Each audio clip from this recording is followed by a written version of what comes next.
Question number 14 में हमें value find करनी है। यहाँ पे साइन का, सेकंड सब क्वेश्चन में कॉस और थर्ड सब क्वेश्चन में कॉट। ये वैल्यूज फाइंड करते समय हम ट्रिग्नोमेट्रिक फंक्शन का जो पीरियोडिक नेचर है, पीरियोडिसिटी है, उसे हम यहाँ पे यूज करेंगे। ठीक है, देखिए हमें क्या दिया है। First sub question sine of 19 pi by 3 radians. Okay, किसका वैल्यू पूछा गया हमें? Sine of 19 pi by 3 radians. अब देखिए हम ये देखेंगे 19 के पास ऐसा कौन सा नंबर है दैट इज डिविजिबल बाय 3, उससे हम उस नंबर को हम 3 से डिवाइड कर सकते हैं। 19 के पास हमें 18 मिलेगा, तो ये जो है साइन ऑफ, इसको हम लिखेंगे 18 pi plus pi upon 3 radians. समझ रहे ना आप? 18 पाई प्लस पाई 19 पाई, क्योंकि 19 के पास 18 ऐसा नंबर है दैट इज डिविजिबल बाय 3, तो इसको हम लिख पाएंगे sine of 18 pi upon 3 plus pi upon 3 radians. Okay, now this is equals to sine of 6 pi plus pi by 3 radians. ठीक है, now this is equals to sine of, अब ये जो 6 पाई है, देखिए इसे हम लिखेंगे इस प्रकार से। यहाँ पे 6 पाई जो है इसे लिखेंगे हम 3 इंटू 2 पाई, चलेगा, प्लस पाई बाई 3 और रेडियंस। ओके, देखिए sine is periodic function and its period is 2 pi. Since हम यहाँ पे क्या कहेंगे? Since sine is periodic function is periodic and its period is 2 pi. ठीक है ना, उसका पीरियड कितना है? 2 पाई है। therefore साइन ऑफ, यहाँ से हमने शुरुआत की थी, sine of 19 pi by 3 radians equals to, अब इसका आंसर देखिए, sine of n into 2 pi plus theta है तो साइन थीटा मिलेगा। उसी प्रकार से sine of 3 into 2 pi plus pi by 3 है तो यहाँ पे हमें मिलेगा sine of pi by 3 radians. और साइन ऑफ पाई बाई 3 का वैल्यू हमें पता है, इसका वैल्यू है square root 3 upon 2 sine of 60 degree का वैल्यू। तो हमें देखिए sine of 19 pi by 3 radians, इसका वैल्यू क्या मिला है? Square root 3/2। ओके, देखिए साइन और कॉस दोनों भी फंक्शन पीरियोडिक है और उनका पीरियड कितना है? 2 पाई का है। अब इसी प्रकार से हमें कॉस ऑफ 1140 डिग्री की वैल्यू यहाँ पे फाइंड करनी है। किसकी? Cos of 1140 degree. ओके, देखिए इसे हम लिख पाएंगे cos of 3 into 360 degree plus, देखिए पहले हम इसे इस प्रकार से लिखते हैं 1080 डिग्री। ओके, चलेगा, प्लस इसमें कितना ऐड करना है? 60 degree. 1080 degree plus 60 degree, answer क्या मिलेगा? 1140 degree. Now this is equals to, इसको हम लिख पाएंगे कॉस ऑफ 3 इंटू 360 डिग्री, किसको? 1080 डिग्री को। 3 इंटू 360 डिग्री का आंसर 1080 डिग्री मिलेगा plus 60 degree. Now this is equals to cos of, ठीक है, 360 डिग्री का मतलब कितना है? 2 पाई। ओके, तो इसे हम लिख पाएंगे 3 इंटू 360 डिग्री, इसका मतलब 2 पाई। ओके, और प्लस कितना है? 60 डिग्री, प्लस है यहाँ पे 60 डिग्री।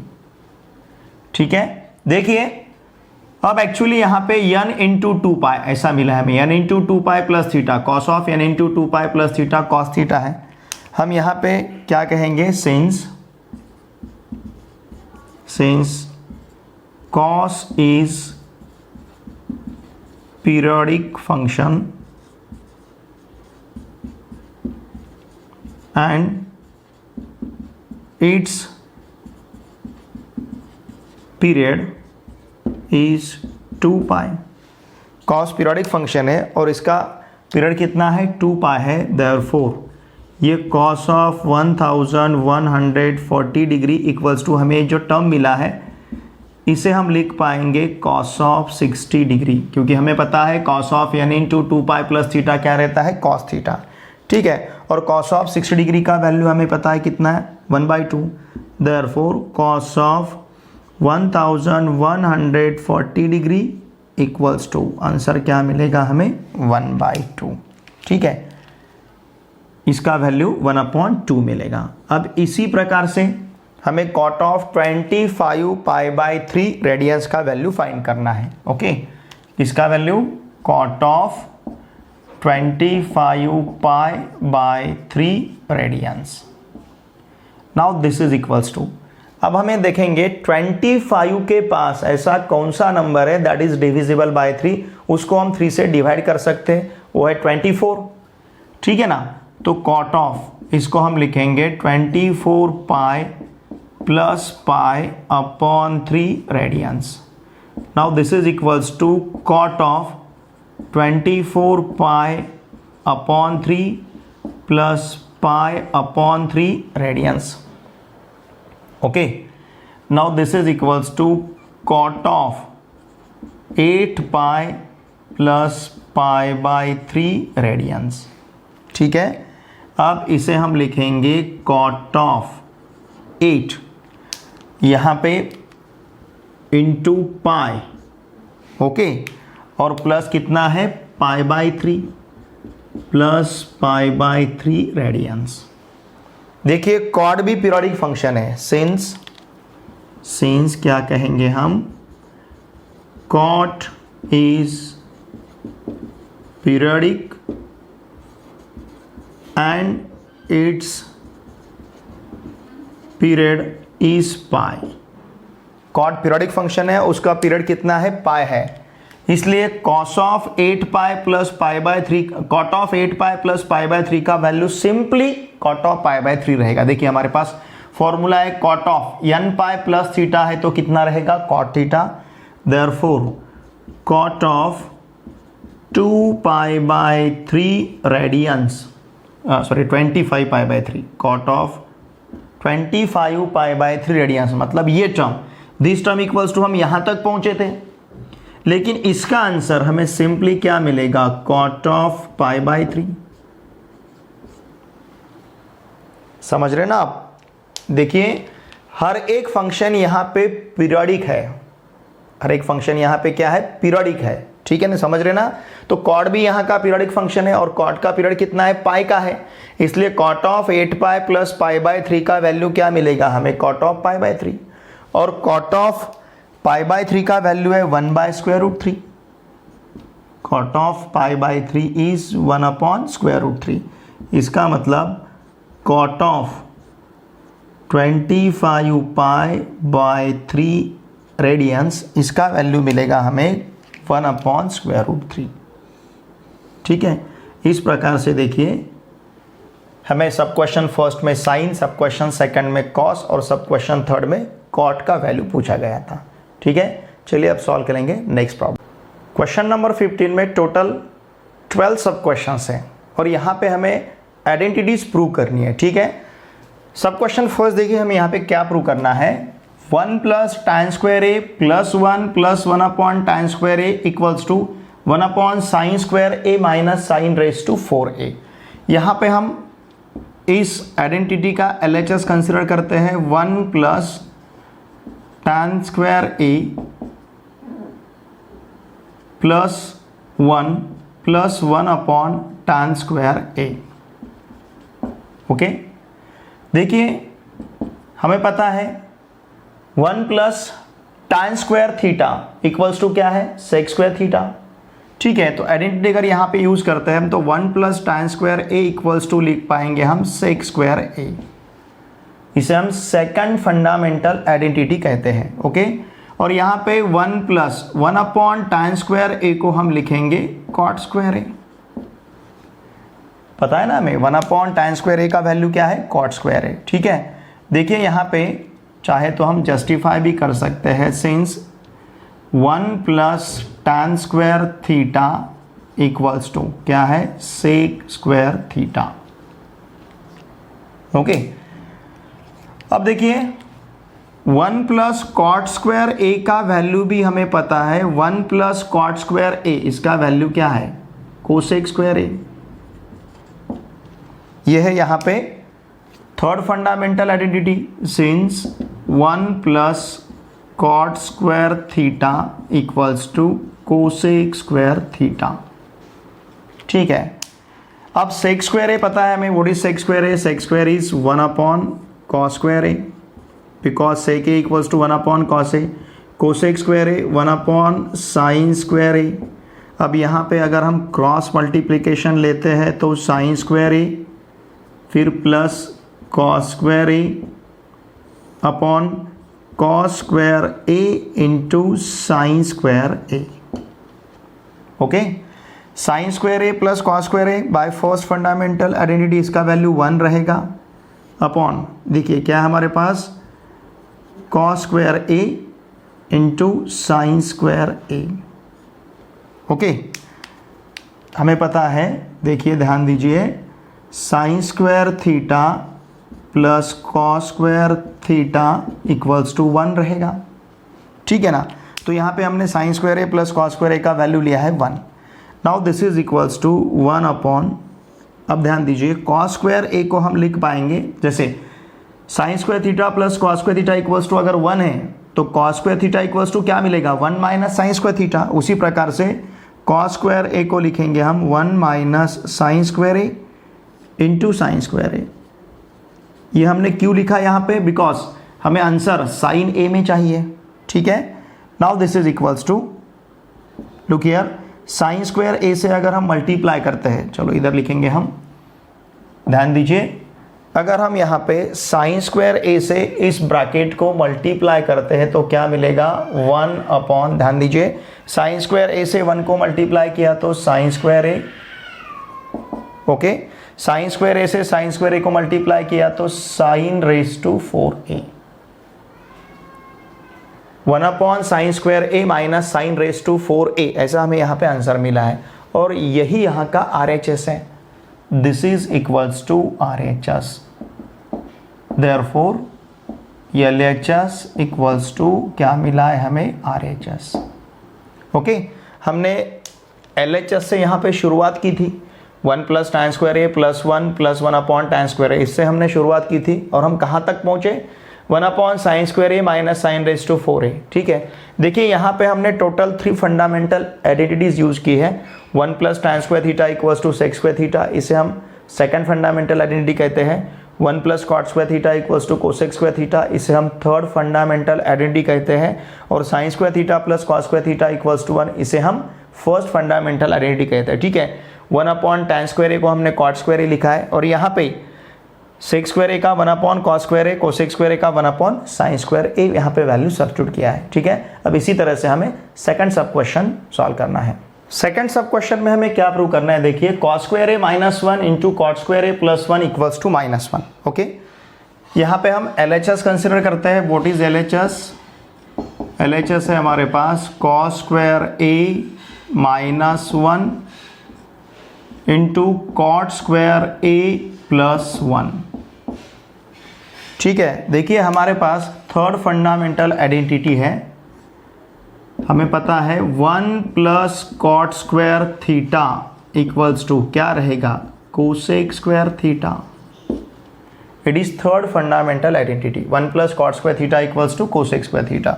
नाउ लुक हियर, यहाँ पे क्या मिलेगा फिर हमें, now this is equals to, यहाँ से हम माइनस साइन बाहर लेते हैं तो ये -1 + 1 होगा, प्लस cos² a को हम -cos² a लिख पाएंगे।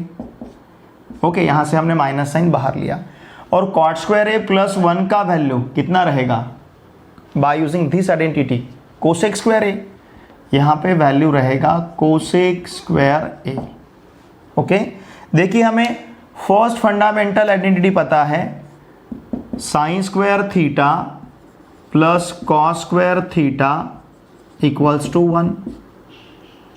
ओके, अब देखिए अगर sign square theta plus cos square theta 1 है तो इसका मतलब क्या, 1 माइनस कॉस, अगर ये कॉस स्क्वायर थीटा हम राइट हैंड साइड ट्रांसफर करते हैं तो 1 माइनस कॉस स्क्वायर थीटा का वैल्यू क्या रहेगा, sine square theta.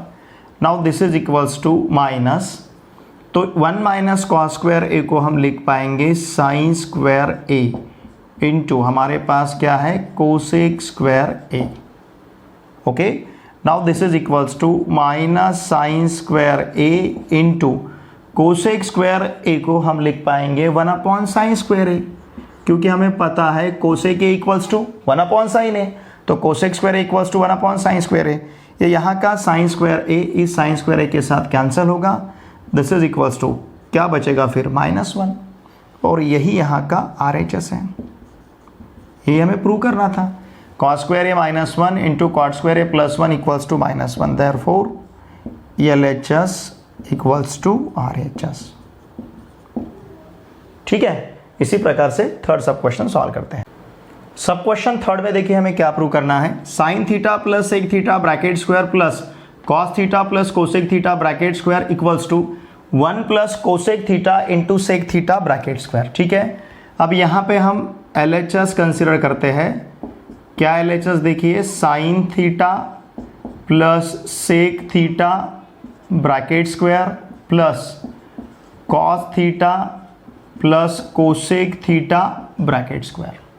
Okay, now look here, sine theta, इस सेक थीटा को हम लिख पाएंगे 1 अपॉन कॉस थीटा फिर bracket square plus similarly cos theta plus cosec theta को लिख पाएंगे हम 1 upon sine theta bracket square.